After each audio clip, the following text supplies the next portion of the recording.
Πάω στον Πολιτιστικό Σύλλογο Κάτω Ασιτών, γιατί 19 με 26 Ιουλίου έχει μπροστά του ένα πλούσιο πρόγραμμα εκδηλώσεων. Το Γενικό Γραμματέα του Συλλόγου, τον κύριο Καριανάκη, καλημερίζω. Καλημέρα από το ράδιο 984, τι κάνετε?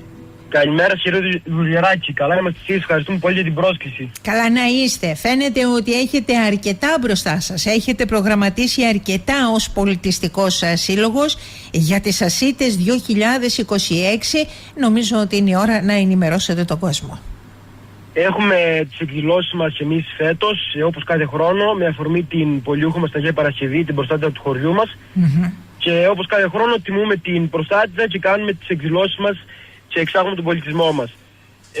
Οι εκδηλώσεις μας ξεκινάνε από την Κυριακή της 19 του μήνα μέχρι τις 26, οι οποίες συμπεριλαμβάνονται μέσα θέατρα, πολιτιστικές εκδηλώσεις με γλέντια, δράσεις για τα παιδιά, σκουτελικό που λέμε εμείς στον Αμανοχόδρυ που μαγειρεύουν οι γυναίκες του χωριού μας. Διάφορες εκδηλώσεις οι οποίες πλαισιώνουν τις εκδηλώσεις μας για την Αγία Παρασκευή. Σας περιμένουμε όλους, είστε καλεσμένοι να σας χαιράσουμε και να περάσουμε πολύ ωραία. Σκουτελικό, είχα καιρό να την ακούσω αυτή τη λέξη. Τη λέγαμε στο χωριό, τη λέγαμε στο σπίτι μας. Δώσε μου το σκουτελικό μου, δηλαδή τη μυρωδιά μου. Τη μυρωδιά μου, ναι, είναι το κέρασμα που κάνουμε εμείς εδώ. Έτσι. Είναι από όλο το χωριό βοηθάει πάρα πολύ σε αυτά.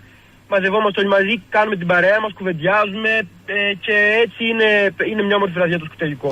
Ωραία. Ξεκινάτε την Κυριακή. Να ενημερώσετε λίγο για το πρόγραμμα εκείνους οι οποίοι είτε από τις Ασίτες είναι, είτε φίλους έχουν, είτε θέλουν να έρθουν να παρακολουθήσουν αυτές τις εκδηλώσεις.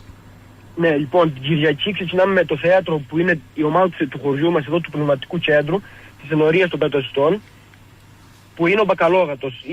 Είναι κατοστιανοί, οι χωριανοί μας δηλαδή είναι οι πρωταγωνιστές, οι ηθοποιοί δηλαδή, και ξεκινά αυτή η πρώτη μας βραδιά. Είναι στο θέατρο, στο Πολιτικό Κέντρο Κάτω Ασιτών, στο θέατρό μας, και ξεκινάμε από εκεί. Τη Δευτέρα είναι το σκουτελικό που λέμε στον Αμανοχόδρυ, που είναι πάλι στο θέατρο, θα το βρείτε εκεί πιο πάνω, που είναι ο Μοναχόδρυς, που εκεί έχει πέσει ο Φραντής ο Μαστραχάς, σε μια μάχη που λέμε στην Ασιτιανή μάχη. Την Τρίτη τώρα είναι τα παιδιά. Έχουμε εκδήλωση για τα παιδιά, το Μάγο. Την Τετάρτη έχουμε παράσταση για τα παιδιά, θεατρική παράσταση για τα παιδιά, το Αλήθεια ή Ψέμα. Την Πέμπτη έχουμε την καθιερωμένη λειτουργία μας στον Άγιο Αντώνιο στο Πετάλι που λέμε εμείς. Ένα παλιό, ίσως και η πιο παλιά εκκλησία του χωριού μας, στο Πετάλι, ο Άγιος Αντώνιος, που ήταν παλιό μοναστήρι, και κέρασμα εκεί από εμάς για όλους. Και ξεκινάμε την Παρασκευή, πρώτη ο Γλέντι με τα χωριανάκια μας εδώ τους τόπιους καλλιτέχνες, στο Δημοτικό Σχολείο το Κάτω Ασιτών. Το Σάββατο είναι ο Χρήστανθος ο Μακράκης, που είναι πάλι στο Δημοτικό Σχολείο Κάτω Ασιτών, ανήμερα της Αγίας Παρασκευής, παραμονή, και ανήμερα της Αγίας Παρασκευής είναι τα λαϊκά μας. Έχουμε και μια βραδιά λαϊκή. Την ημέρα της Αγίας Παρασκευής, την Κυριακή, 26 του μήνα. Αυτές είναι οι εκδηλώσεις. Ασίτες 2026. Να σας πω, σε αυτό το φυλάδιό σας νομίζω ότι πολύ καλά κάνετε, το οποίο έχω μπροστά μου, πολιτιστικές εκδηλώσεις Κάτω Ασιτών, και προτάσετε όλα αυτά τα πάρα πολύ ωραία με τον πολιτισμό σας, με τα μνημεία σας, τα οποία υπάρχουν στην περιοχή. Η Αγία Παρασκευή, οι Κάτω Ασίτες διαθέτουν πολλούς ναούς με εκείνο της Αγίας Παρασκευής. Στην πίσω σελίδα Άγιος Αντώνης Πετάλι, όπως είπατε πριν από λίγο, βόρεια της Μονής Αγίου Γεωργίου Γοργολαΐνη. Πολλά σημεία, μικρά σημεία, εκείνα τα σημεία που ξέρετε μπορεί να μεγαλώσαμε εμείς, αλλά είναι να μεγαλώσατε εσείς, ο καθένας για τη δική του την περιοχή, αλλά είναι άγνωστα στους πολλούς, έτσι. Είναι άγνωστα και είναι και το σήμα κατευθυντή του χωριού μας. Ο Άι Ζόρις, που είναι και ο προστάτης του συλλόγου μας, το έχουμε και στο σήμα μας, και είναι μεγάλη ευλογία για μας αυτό το σήμα, και ο Άι Ζόρις. Όλες μας οι εκκλησίες, όλα μας τα τοπία είναι όλα τέλεια στο χωριό και είστε όλοι καλεσμένοι αυτοί να τα δείτε. Η Αγία Παρασκευή, που έχει τόση μεγάλη ιστορία με την τουρκοκρατία, δεν άφηνε κανένα Τούρκο να κάτσει στο χωριό. Έχουμε και την ιστορία με αυτόν τον αγά που έπαιξε την παλωθιά στην εικόνα και γύρισε η σφαίρα και την τρίψε και πέθανε. Πείτε τι αυτή την ιστορία, πείτε τι.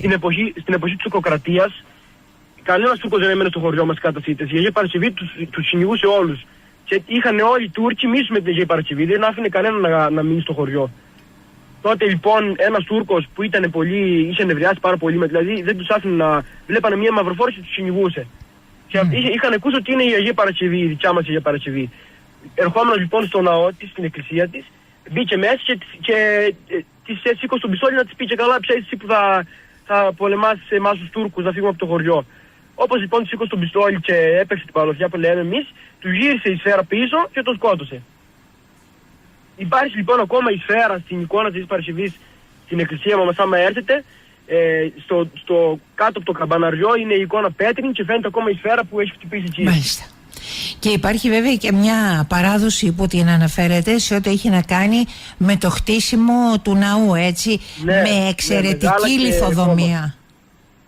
Ορίστε. Με εξαιρετική λιθοδομία. Ναι. Είναι χτισμένη η εκκλησία, όπως λέμε εμείς, μεγάλα και χώμα. Από παλιά. Μάλιστα. Και γράφει ο Πολιτιστικός Σύλλογος στο σημείωμά του ότι μέσα στις πρώτες οικογένειες του χωριού ήταν και η οικογένεια των Χερέτιδων.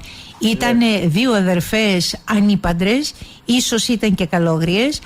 Αυτές χτίσανε την εκκλησία. Λένε ότι είχαν και πρόβατα και το γάλα των προβάτων το βάζανε μέσα στη λάσπη όταν την μαλάσανε. Την έχουν χτισμένη με ασβέστη. Είναι πολύ όμορφα όλα αυτά να τα γνωρίζει ο κόσμος, να τα ξέρει ο κόσμος. Εκεί στο Πετάλι τι έγινε? Στο Πετάλι ήταν είναι ένα ιστορικό μοναστήρι, το οποίο ήταν γυναικείο μοναστήρι. Εκεί τώρα έχει πέσει το μοναστήρι σαν κτίριο και έχει μείνει μόνο ο βόρειος τοίχος και κάποια χαλάσματα. Εκεί κάνουμε κάθε χρόνο τη λειτουργία, το εσπερινό που λέμε. Κάθε χρόνο. Αυτή η εκκλησία υπάρχει στο Γοργολαΐνι μας, είναι από το Γοργολαΐνι δηλαδή το Άι Γιώργη, και γίνεται εκεί η λειτουργία. Και διαβάζω, πρόκειτο για ένα γυναικείο μοναστήρι, όπου η βασική εργασία των μοναζουσών εκτός της προσευχής ήταν η ύφανση μεταξωτών υφασμάτων. Από αυτή τη δραστηριότητα των μοναζουσών έλαβε κατά την παράδοση περιοχή την ονομασία Πετάλι, αφού τα πέταλα των αργαλιών ακούγονταν από μακριά. Μια προφορική μαρτυρία ενέφερε: στο Πετάλι ήταν μια παλιά βυζαντινή εκκλησία, ο Άγιος Αντώνιος, που χτίστηκε επί Νικηφόρου Φωκά. Εδώ βέβαια είναι μόνο χαλάσματα. Είχε πολλές τοιχογραφίες και πιατάκια πλουμιστά που τα είχαν στον τοίχο, μέσα χτισμένα, σαν να ήταν πορσελάνη. Λένε πως ήταν και απέρα καλογρές. Ήταν κοινόβιο μοναστήρι και είχε πολλά κελιά. Μα εδώ είναι όλα χαλασμένα. Θέλω να σας ρωτήσω, όλη αυτή η ιστορία, όλη αυτή η παράδοση, όλος αυτός ο πολιτισμός που εσείς επιχειρείτε να τον κρατήσετε, φαντάζομαι ότι δεν μένει μόνο σε αυτές τις ημέρες πολιτισμού, κύριε Καραγιαννάκη, που διοργανώνεται κάθε χρόνο σε ό,τι έχει να κάνει με τις πολιτιστικές εκδηλώσεις, αλλά ότι προσπαθείτε να γίνει κοινό κτήμα και των νεότερων γενεών, έτσι. Προσπαθούμε αυτά τα πράγματα τα οποία έχει το χωριό μας, η πολιτιστική του δύναμη να μην χαθεί. Προσπαθούμε αυτά τα πράγματα να περάσουμε και στις επόμενες γενιές, για να μην χαθεί αυτό το όμορφο πράγμα στο χωριό μας. Γιατί έχουμε πάρα πολλά μνημεία, πάρα πολλά που πρέπει να φανούν στον κόσμο και να τα μάθουν. Γιατί ακόμα οι νέοι δεν τα ξέρουν. Και πρέπει να τα μάθουν σιγά σιγά για να τα κρατήσουν ζωντανά. Μόνο οι νέοι μπορούν να το κάνουν αυτό, να το κρατήσουν ζωντανό, και έτσι το προχωράμε και το παραδίνουμε στις επόμενες γενιές. Λοιπόν, για όποιο θέλει να μάθει περισσότερα, 19 με 26 Ιουλίου, καλοκαίρι 2026, Πολιτιστικός Σύλλογος Ασιτών, κάτω Ασίτες. Νομίζω ότι με τον καλύτερο δυνατό τρόπο μπορείτε να επιλέξετε τι είναι αυτό το οποίο θέλετε να κάνετε και τι είναι αυτό το οποίο θέλετε να μάθετε. Να είστε όλοι σας καλά, κύριε Καραγιαννάκη. Να είστε καλά και όλοι καλεσμένοι. Να είστε καλά, ευχαριστούμε. Και εμείς ευχαριστούμε. Καλημέρα σας. Καλά.